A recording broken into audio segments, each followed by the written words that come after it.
목자들에게 전해진 소식이라는 타이틀을 가지고 같이 은혜를 나누고자 합니다. 12월이 되었는데요. 저는 개인적으로 12월을 너무 좋아합니다. 첫째는 12월이 사실 실제적인 저의 생일이 12월 달에 들어있습니다. 제가 음력 10월 23일이 생일인데요. 한국에 있을 때는 부모님이 늘 음력을 챙겨서 미역국을 끓여주시고 생일상을 차려주셨는데, 대부분이 10월 23일은 양력 12월 초에 걸릴 경우가 많이 있었습니다. 그러니까 12월은 저의 달이었습니다. 그리고 12월을 좋아하는 이유가 12월은 본격적인 겨울이 시작되고요. 12월에 눈이 많이 오죠. 저는 설경을 좋아했습니다. 천하의 모든 것을 흰 눈으로 덮어버려서 천하가 들도 산도 하얗게 변화되는 그 모습이 너무너무 눈부시게 아름답고 저는 행복했습니다. 어린 동심의 세계를 생각해보면, 추억을 해보면 그 설경을 즐기던 새록새록 피어나는 추억이 한결같고요. 또 하나는 12월이 좋았던 것이 눈이 오면서 눈사람을 만들 수 있었고 또 눈싸움을 할 수 있었기 때문에 좋았어요. 저는 눈을 좋아했습니다. 눈사람 만드는 것도 좋아하고 눈싸움도 신바람 나게 했던 기억이 나고요. 그 다음에 이제 12월이 되면 추운 겨울에 놀 수 있는 이 놀거리가 많았어요. 연을 날린다든지 또 썰매, 얼음지치기, 썰매 타기. 썰매 타는 걸 제가 엄청 좋아했어요. 그리고 팽이 돌리기, 딱지치기, 구슬치기. 겨울이 되면 놀 것이 너무 많았어요. 그래서 이 겨울을 본격적으로 시작하는 12월이 행복했던 것 같습니다. 그러나 정말로 정작 12월이 좋았던 것은 12월에 성탄절이 있기 때문이었습니다. 어려서부터 교회를 다녔어요. 12월이 되면 성탄절을 교회에서 기념했고요. 그리고 12월이 되면 교회에서 1년 성적을 선생님들이 매겨서 학생들에게, 주일학교 어린이들에게 산타클로스 할아버지가 등장하셔서 주일학교 교장 선생이셨던 이국진 선생님, 이국진 장로님께서 기가 막힌, 저는 일생에 그분처럼 산타클로스 역할을 잘하신 분을 아직도 만나지 못했습니다. 제가 주일학교 추억을 생각하면서 그 이국진 선생님의 얼굴인 평생 잊을 수 없는, 제 생애에 있어서 큰 영향을 미쳤던 분입니다. 그 선생님이 주일학교 어린이들에게 선물을 나눠줄 때 연필, 공책, 사탕, 이런 요즘 아이들이 볼 때는 별로 시답지 않게 생각할 내용이지만 그때는 우리들에게 엄청난 커다란 선물이었습니다. 그러나 무엇보다도 우리 주 예수 그리스도의 나심을 경험하는 이 12월에 이 계절의 띠이 너무 좋았어요. 그래서 12월은 저에게 행복한 달이라고 생각이 되는 것입니다.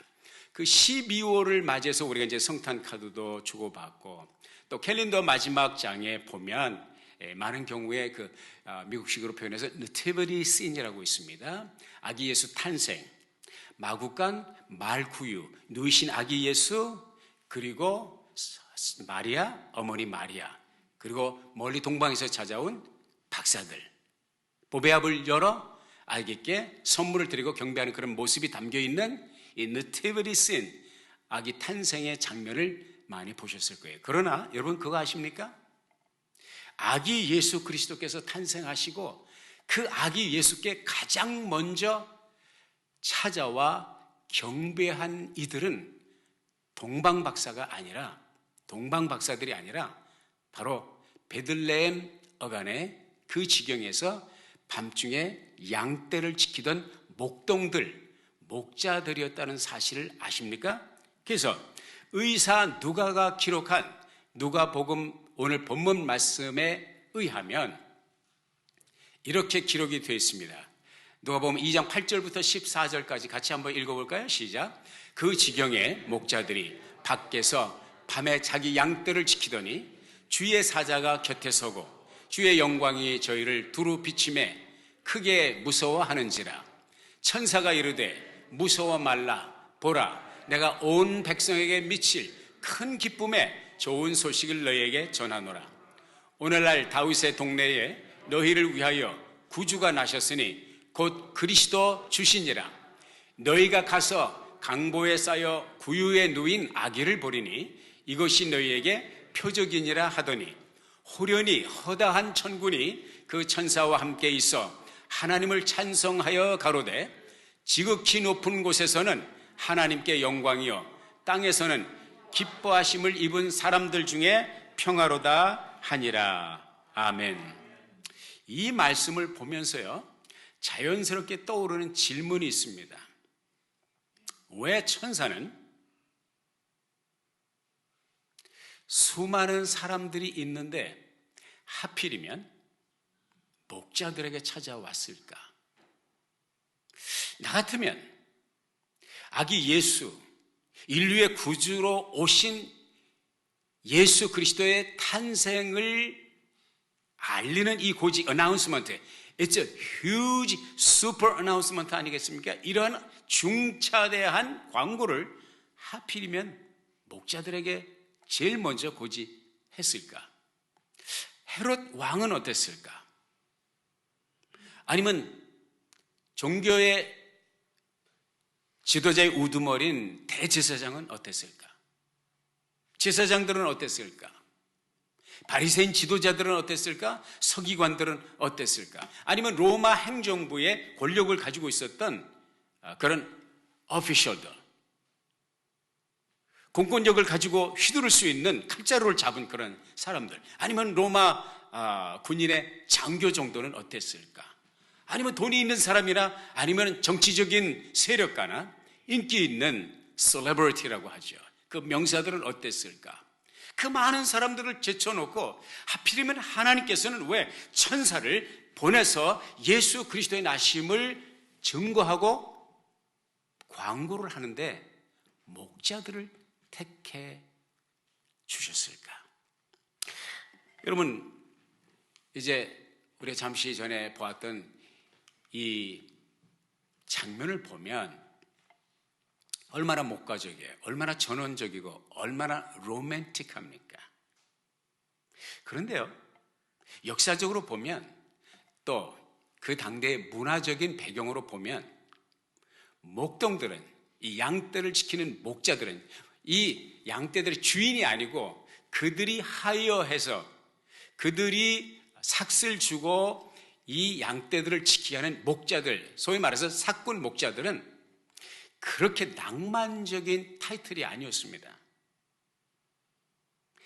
아주 불결하고 아주 좋지 않은 이미지를 가지고 있는 단어가 바로 목자들 혹은 목동이라는 단어였습니다. 이 목자들은 그래서요, 성전에서 예배를 드릴 수가 없었습니다. 왜? 부정하다고 생각이 됐기 때문에. 이 목자들은요, 법정에서 증인으로 채택이 되질 않았습니다. 왜? 거짓말을 많이 하는 사람들이에요.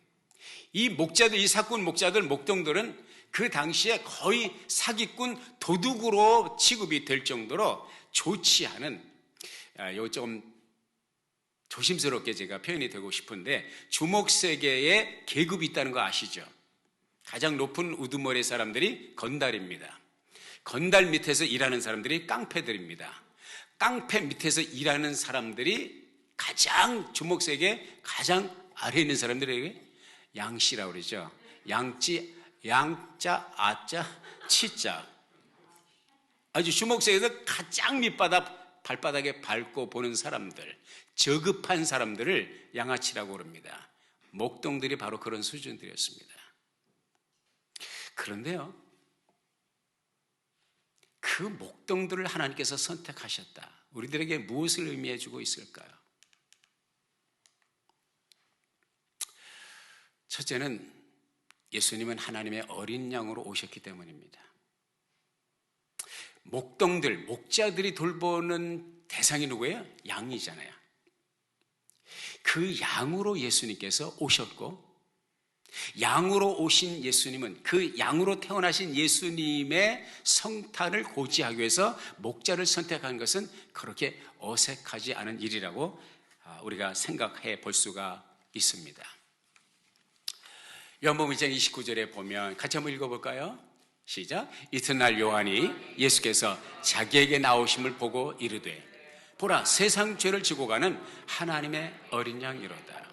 요단 강변에 수많은 유대인들이 세례 요한의 목소리를 듣기 위해서 광야에 나왔을 때에, 그리고 세례 요한의 인기가 하늘 높은 줄 모르고 찌르고 올라갈 때 예수 그리스도께서 그 요단 강변에 세례 요한에게 세례를 받기 위해서 오시잖아요. 그때 유대 광야에 모인 수많은 군중들에게 이 세례 요한이 우레와 같은 소리로 외쳤던 소리가, 보라, look, the Lamb of God, 세상 죄를 지고 가는 하나님의 어린 양이 바로 저분입니다. 예수, 그 예수는 하나님의 어린 양으로 왔다고 그렇게 일가를 했던 것을 우리가 일성을 외쳤던 것을 우리가 보게 되는데요, 예수님 자신도 사실은 그것을 인정하셨고, 특별히 이사야서 53장 7절에 보면 그가 곤욕을 당하여 괴로울 때에도 그 입을 열지 아니하였으며 마치 도수장으로 끌려가는 어린 양과 털 깎는 자 앞에서 잠잠한 양같이 그의 입을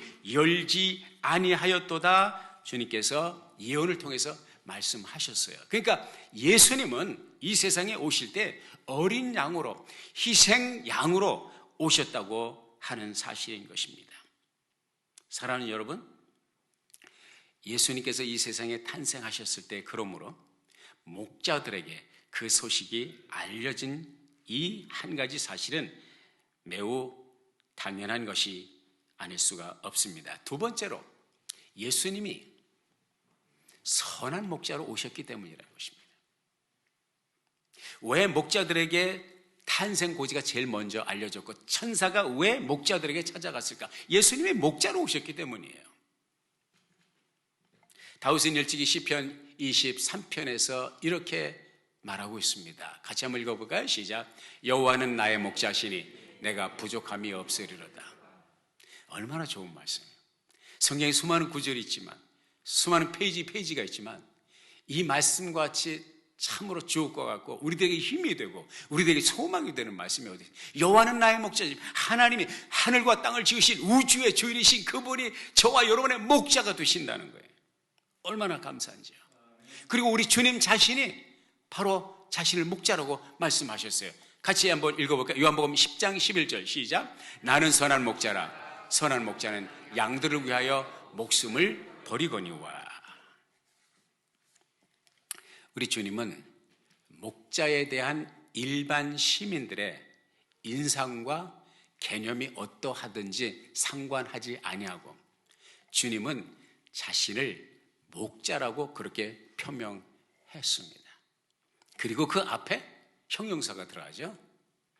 사꾼 목자, 도둑과 같은 목자, 거짓말하는 목자, 팔아먹는 목자, 이런 목자가 아니라 선한 목자, good shepherd라고 주님께서 말씀하셨습니다.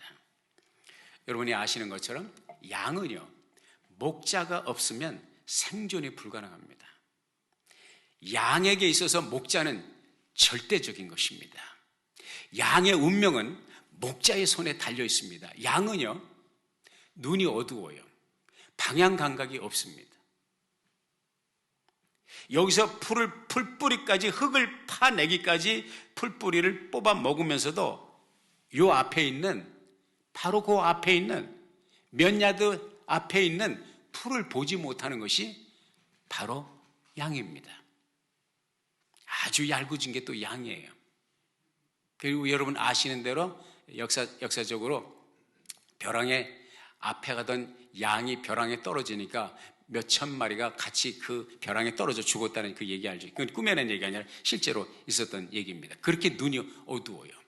그리고 맹수가 공격을 할 때 도망갈 수 있는 발빠른 발도 없고, 그렇다고 소처럼 뿔을 받을 수 있는 무기가 있는 것도 아니고 날카로운 이빨이 있는 것도 아니고 완전히 무방비하게 맹수가 공격을 할 때 당할 수밖에 없는 것이 양이거든요. 그러니까 양에게 있어서 모든 안전 보장은 목자의 손에 달리는 거예요. 그런데 예수님께서 나는 선한 목자다. 누구의 목자? 나와 여러분의 목자라는 거예요. 무슨 얘기입니까? 나와 여러분은 하나님 앞에서, 그분 앞에서 양과 같이 무방비한 원수 마귀가 우리를 공격해 올 때, 험한 세상이 우리를 공격해 올 때 우리는 우리 자신을 지킬 수 있는 능력이 없다는 것이죠. 삶을 어떤 방향으로 진행해야 될지, 어디에서 와서 어디로 가며 왜 내가 여기에 있는지 알지 못하는 방황하는 인생들에게 주님께서 나는 너의 선한 목자다.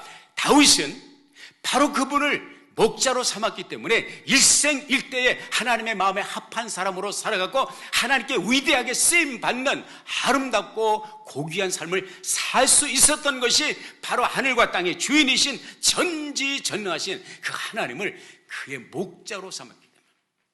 그리고 다윗은 우리가 아는 대로 목동 출신입니다. 목자 출신입니다. 자기가 자기 양떼를 위해서 목숨을 걸고 맹수들에게서 자기 양떼들을 지켜보았던 이 목자의 심정을 가지고 하나님이 바로 나의 목자다. 하나님이 나를 지켜주시고 하나님이 나의 길을 인도하시고 하나님이 나의 미래의 희망이시다. 백척간두의 풍전등화의 위기 속에서 벼랑 끝에 내몰린 그러한 위기의 삶을 경험한 수없는 날을 10년 넘게 망명생활을 도망자의 삶을 살았던 다윗은 철저하게 하나님이 자신의 목자인 것을 체험했고 알았습니다. 오늘도 지구촌에 수많은 사람들이 방황하고 있습니다. 어디로 가야 될지, 왜 사는 것인지, 자기의 운명의 미래가 무엇인지 알지 못하고 방황하는 사람들이 있어요. 왜 그렇습니까? 목자를 못 만났기 때문입니다. 목자가 없기 때문입니다. 목자 되신 주님을 만난 여러분들에게 축하를 드립니다. 이것은 우리의 삶에 터진 대박 가운데 하나입니다. 우리의 목자 되신 예수님을 우리가 만나서 사나 죽으나 주님께 맡기고, 코비드19 상황 속에서 언제 요즘 또 델타 변이가 온 지 얼마나 됐다고, 또 오미크론, 또 무슨 오미크론이야. 참고적으로 오미크론은 헬라어 그릭의 알파벳입니다. 델타도 알파벳이고, 오미크론이 오건 오메가가 오건 I don't care. 나의 운명은 하나님께 달려 있습니다. 아멘. 우리의 목자 대신, 그렇다고 해서 마스크 벗어 던지고 그렇게 하라는 것이 아니에요. 최선을 다하되, 우리의 최선을 다하되 손 씻고 열심히 해야죠. 방역해야 되죠. 그러나 그것이 우리를 완전히 지켜줄 수 없다는 거예요. 제가 어느 목사님 사모님이 간증을 들었습니다. 자기도 모르게 아주 코비드 환자들이 있는 그곳, 그 방에서 맨날 며칠을 지내야 돼요. 근데 안 걸려. 이분은 안 걸려. 백발백중 걸려야 되는데 나중에 알고 보니까 거기 함께 지내던 그 할머니들이 전부 코비드 환자들이에요. 근데 자기는 멀쩡하게. 이게 무슨 얘기예요?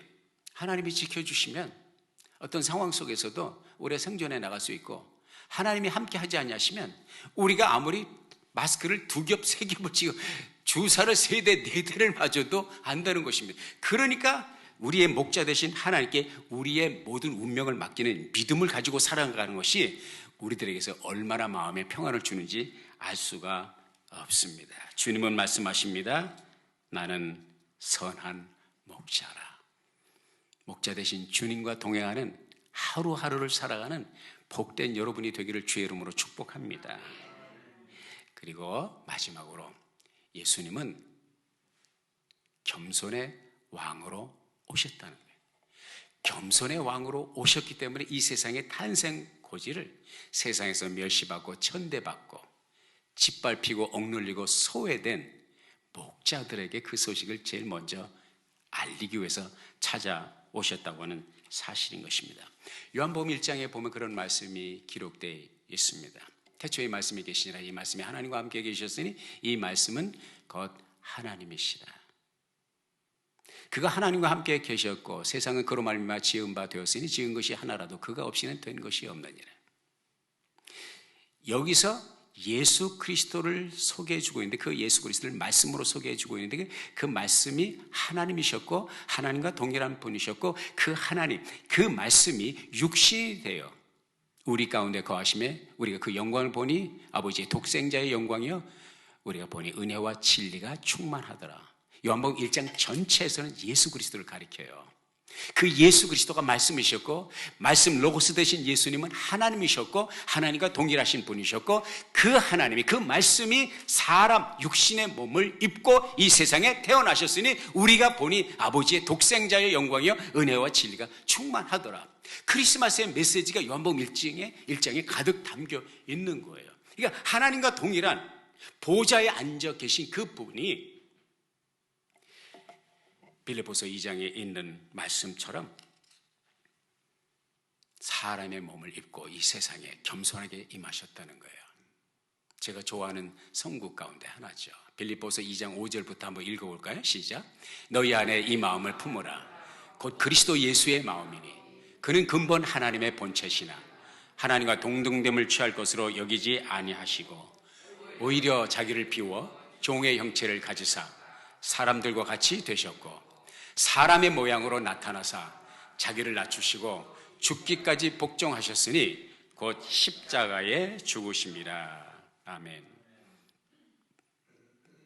우리 주님은 고아와 과부의 하나님을 말씀하고 계십니다. 늘 약자 편에 서시고 힘없는 자의 편이 되어주시는 분. 그래서 제가 늘 강조하는 것이, 여러분이 제가 하나님의 축복을 누리려면요 항상 약자를 살펴야 됩니다. 항상 소외된 사람들에게 신경을 써야 됩니다. 마음을 줘야 돼요. 왜? 거기에 하나님의 시선이 있으니까, 거기에 하나님의 마음이 있으니까. 약자를 짓밟고 약자를 무시하고 소외된 자를 짓밟는 그 사람, 하나님의 축복을 누릴 수가 없습니다. 왜? 하나님의 질서가 그것이기 때문입니다. 당신이 만일 스스로 자신을 알리기 위해서 애쓰고 몸부림치고 SNS에 수없이 글을 퍼 올리고 사진을 올리지 않아도, 신경 쓰지 않아도, 자신의 PR을 신경 쓰지 않아도 수많은 사람들이 당신을 대신해서 당신의 사진을 올려주고 당신의 글을 올려주고 당신의 인기를 척도할 수 있는 그러한 포스팅을 해준다면 I'm happy for you. 그렇게 인기 있는 사람이라면, 그렇게 영향력 있는 사람이라면 여러분 복 받은 거예요. 저도 여러분을 응원하고 여러분의 기쁨과 행복에 같이 동참하기를 원합니다. 그런데 바라는 소원은 그 인기와 그 영향력을 가지고 하나님의 영광을 드러내는 데 쓰시기를 부탁을 드립니다. 하지만 자기 자신을 드러내기 위해서, 자기 자신을 피하기 위해서 열심히 SNS 글을 퍼올리고 시를 올리고 사진을 올려도 아무도 댓글을 달아주는 사람 없고 아무도 신경을 쓰는 사람이 없고 나 여기 있다 외쳐도 아무도 귀를 기울이는 사람이 없는 완전한 절벽과 같은 고독 속에 깜깜한 밤중에 있는 그 목자들과 같이 아무도 Nobody cares. 완전한 절대 고독, 절대 외로움 속에 있다면 그런 상황 속에서도 포기할 필요가 없다는 거죠. 좌절할 필요가 없다는 것이죠. 왜? 주님이 그곳에 마음을 두셨다는 거예요. 주님이 한밤중에 외로운 베들레헴 인근의 그 들판에 오직 별빛만 영롱하게 빛나는, 아무도 돌아보지 않는 그곳에 소외된 그 그룹의 사람들, 목자들이 외롭게 양지기로 있을 때에 하나님의 마음은 천하에 수많은 사람이 있었지만 그들에게 주님의 시선이 있었고, 천사를 보낼 때, 가브리엘 천사를 보낼 때, 소식을 전하는 하나님의 메신저를 보낼 때 오직 그들에게 말씀을 전했다고 하는 사실인 것입니다. 여러분 중에는 누군가에게 믿었던 사람 혹은 믿었던 이들에게 배신을 당한 황당한 상황을 맞이한 분들도 있을 수 있습니다. 의지하고 믿었던 그 사람이 돌연히 내 등에 비수를 꽂고 달아나는 이러한 상황 속에서 어쩔 줄 몰라 하는 이도 있을 수 있습니다. 그렇게 믿고 그렇게 의지했던, 평생 내 것이라고 생각했던 건강을 하루아침에 상실하고 병석에 누워있는 사람도 있을 수가 있습니다. 평생직으로 알고 자기 일생을 올인을 해서 섬겨왔던 직장이 갑자기 눈앞에서 사라질 때에 그 실직의 아픔 속에서, 황망함 속에서 어려움을 겪고 있는 분도 있을 수 있습니다. 참으로 힘들고 어려운 긴 터널을 지나는 것처럼 홀로 외롭게 고투하는 이들도 우리 주변에 있을 수 있죠. 한밤중에 들에서 양무리를 지키고 있었던 외로운 그 목동들, 그 목자들을 주님은 천사를 통해서 찾아와 주셨다는 사실을 기억하십시오. 다시 한번 강조합니다. 주님은 소외자의 편에, 약자의 편에 서 계시다는 사실을 기억하시기를 바랍니다. 한 분의 간증을 하고 말씀을 마치겠습니다. 1971년도 3남 1녀 중에서 막내로 태어나 이름은 에스더 권. 알코올 중독자 아버지, 가정폭력 때문에 쉽지 않은 어린 시절을 보냈습니다. 아버지는 일주일이면 3일 내지 4일은 만취하여 밤늦게 집을 들어올 때 문이 다 잠겨져 있으니까 그냥 창문을 부수고 들어오는 것이 다반사였습니다. 오빠들과 함께 옷을 입고 있다가 아버지가 밤늦게 들어올 때 치면은 이제 난리가 날 것을 미리 예상하고 이리저리 흩어져 도망가기가 일쑤였고요. 한번 집을 나가 도망가면 이틀씩 3일씩 숨어 있다가 약속한 장소에서 누군가가 망을 보고 상황이 잠잠해지면 다시 만나고는 했습니다. 오빠들은 주로 폐차장에서 잠을 잤고 자기 자신은 개집에서 잠을 많이 잤다고 그래요. 한 번은 아버지가 방에다 연탄 가스를 피워놓고 가족들을 그 방에 억지로 밀어넣고 밖에서 문을 걸어 잠그고 오빠들이 연탄 가스를 맡아서 쓰러지는 모습을 보았고 자기는 엄마 치맛자락을 매달려 난 죽고 싶지 않아요. 엄마 죽고 싶지 않아요. 그 소리를 들었는지 그 지경이 되어서 아버지가 방문을 열어 구해줬다고 해요. 아버지는 늘 칼을 몸에 지니고 다니면서 약주만 드시면 그 칼을 휘두르면서 누구든지 자기 마음에 거스르면 찌를 기세로, 어머니는 불상사를 막기 위해서 아버지를 가로막다가 여기저기 칼에 스치고 찔리고 온몸에 상처투성이었습니다. 그런데 희한한 것은 술만 깨면, 자고 나서 술만 깨면 그렇게 아버지가 천사와 같으셨대요. 너무너무 많이 때렸어요.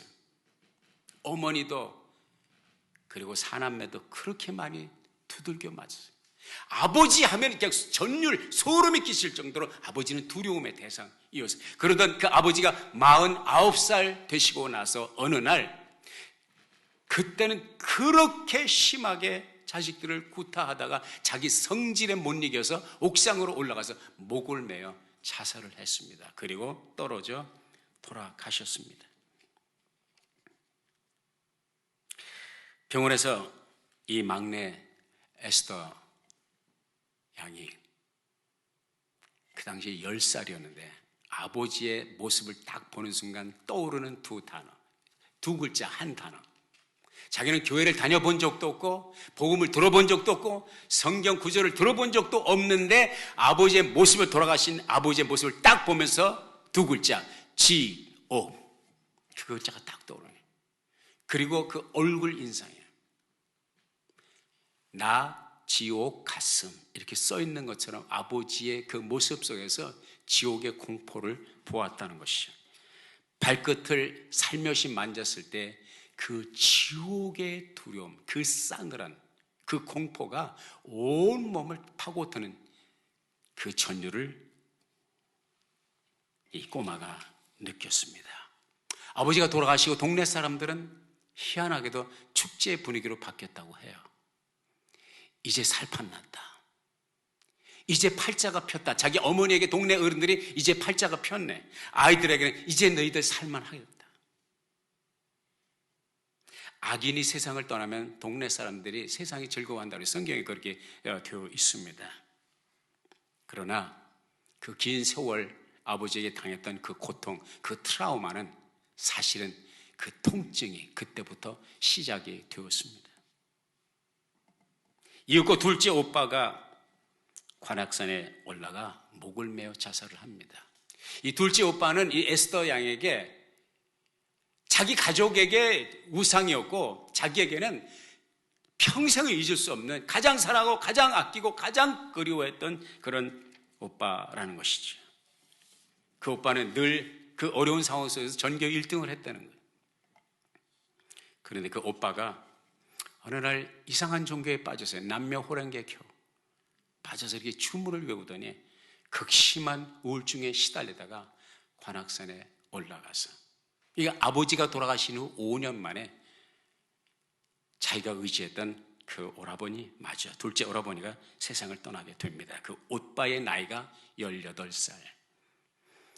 그때부터 자기는 하나님을 저주하고 싶은 심정이, 하나님이 누군지 알지 못하지만 하나님이 살아있다면 하나님은 저주의 대상이라고 생각했다. 그런데 그 후 2년 후에 큰오빠마저 세상을 자살로 마감을 하는데 한강대교에서 신발을 벗어놓고 그 오빠가 토신 자살을 하는데 일주일 후에 한강 하류에서 그 큰오빠의 시신이 발견되었는데 이 오빠도 세상을 떠나기 전에 불교의 교의를 했는데 늘 하는 얘기가 에스더야, 나는 죽으면 독수리가 될 거야. 불교는 윤회설을 믿잖아요. 다시 태어난다고 해요. 나는 죽어서 다시 태어나면 독수리가 되어서 전 세계 돌아다니면서 오빠를 찾을 거야. 내 작은 오빠를 찾을 거야. 만날 거야. 늘 그렇게 이야기를 했다는 것이죠. 그 오빠를 만나기 위해서였는지 그는 한강에 몸을 던졌습니다. 두 오빠를 잃고 이 에스더 양은, 이 에스더 자매는 갈 바를 알지 못하고 늘 둘째 오빠를 그리워하고 둘째 오빠를 만나려면 한 가지 방법밖에 없다. 죽어야 돼. 둘째 오빠가 자살했으니까 나도 자살을 하면 둘째 오빠를 만나겠지. 우울증에, 극심한 우울증에 시달리면서 늘 자살을 생각하고 수없이 여러 번 자살을 시도했습니다. 마지막 자살을 시도했을 때 자기 목을 조르고 코를 막고 죽기까지. 참 독한 거예요. 난 할래도 못하겠는데 참 여자는 독한가 봐요. 그러기 죽음 직전까지 갔어요. 본래 몸이 쇠약한 데다가 그때 죽기 전에 희한한 경험을 하게 되는데 이제 죽는구나 하는 순간에 자기가 어떤 심연으로 깊이 떨어져 내리는, 자기 자신이 떨어지는 그런 체험을 했는데 그 떨어진 그 마지막 바닥이 어디냐, 직감적으로 여기가 지옥의 문이구나, 지옥의 문이라는 것을 깨닫게 되었습니다. 이제 내가 오빠를 만나나? 오빠가 그리워 자기 몸을 던져 자살을 했는데, 목을 조여 자살을 했는데 정신을 차리고 보니 지옥문에 와 있는데 그 지옥문에서 누구의 음성을 들었냐면 둘째 오빠의 음성을 들었습니다. 둘째 오빠가 그 참혹한 고통 속에서 울부짖는 소리가, 누군가가 내게 예수 복음을 전해줬으면 내가 이곳에 오지 않았어요. 누군가가 예수를 내게 가르쳐줬다면 내가 이곳에 오지 않았어요. 그 울부짖는 소리가 너무너무 소름 끼치고 들어요. 그 작은 오빠가 그리웠는데 그 작은 오빠의 울부짖는 소리가 너무 공포스럽게 들려왔어요. 내가 여기는 절대로 들어갈 수가 없구나. 여기는 절대로 들어갈 수 없구나. 그 순간 누군가의 기도 소리가 들렸습니다. 그 기도 소리는 바로 자기 어머니, 육신의 어머니의, 그 어머니도 이제 예수님을 만난 지 얼마 안 된 것 같아요. 그 어머니가 하나님 앞에 평상시에 자기 살아생전에 이런 기도를 했습니다. 하나님, 제가 모르고 자식을 제대로 기르지 못해서 두 자식을 자살로 내가 보냈습니다. 이제 남은 두 자식, 내 힘과 내 능력과 내 지혜로 할 수가 없습니다. 하나님이 알아서 해주세요. 죽이시든지 살리시든지 살리셔서 주의 종으로 쓰시든지 마음대로 하세요. 이 기도를 하시는 그 음성을 기억하는데 그 기도가 거기에 떠오릅니다. 그래서 그가 내린 결론은 내가 이 지옥에서 탈출하려면 오직 하나의 방법, 예수를 붙드는 방법밖에 없다. 그때 부르짖어 하나님 앞에 기도하기를 예수님 당신이 살아계시다면 나를 이 자리에서 살려주시옵소서. 나를 여기서 살려주시면 내 평생 주께서 원하신, 당신이 원하시는 대로 내 삶을 드리겠습니다. 그때에 주님이 바로 그 자리에 나타나셨어요. 주님이 나타나셔서 그분이 간증을 하면서 주님이 증인이라는 거예요. 주님이 내 이 말의 증인이 주님이라는 거예요. 손을 내미시면서 딸아, 내가 너를 사랑한다. 나는 너를 포기한 적이 없는데 왜 너는 너 자신을 포기하려고 하느냐. 내 손을 잡으라. 그러면서 주님이 손을 내미시대. 그 주님을 손을 꼭 잡았을 때 이분이 깨어났습니다. 그 죽음의 마지막 경계선에서 깨어났습니다.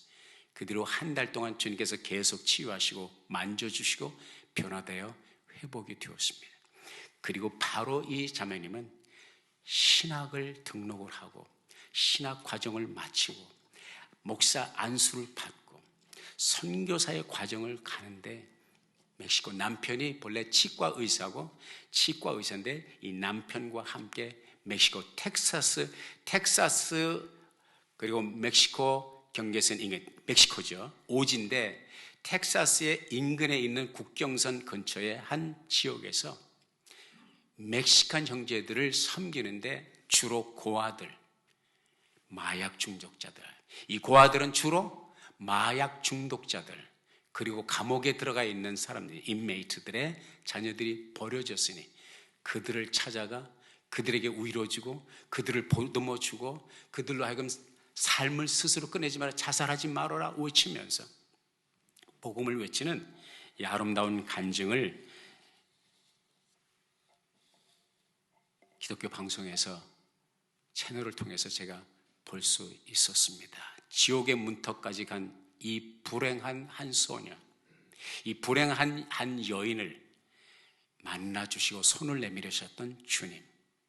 주님의 손길은 그렇게 낮고 어둡고 음산한 곳에 오늘도 찾아가시길 원하십니다.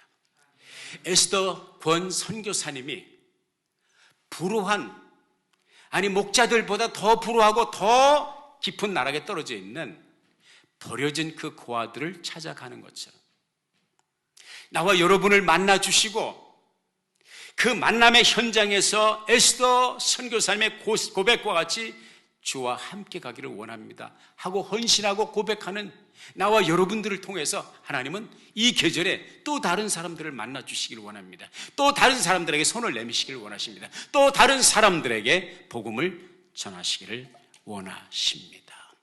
수많은 사람들 가운데 주님은 왜 천사를 목자들에게 보냈을까요? 하나님은 오늘도 그렇게 어려운 긴 터널을 지나고 있는 외로운 사람들을 찾아와 만나주시길 원하십니다. 혹시 여러분의 삶이 남모르는 숨지며 한숨 지고 눈물 짓는 세월을 보내고 계십니까? 낙심하지 마시기 바랍니다. 절망하지 마시기 바랍니다. 죽음의 문턱에서도 지옥의 문턱에서도 에스더 권을 만나주신 주님은 여러분을 그곳에서 만나주시기를 원하십니다.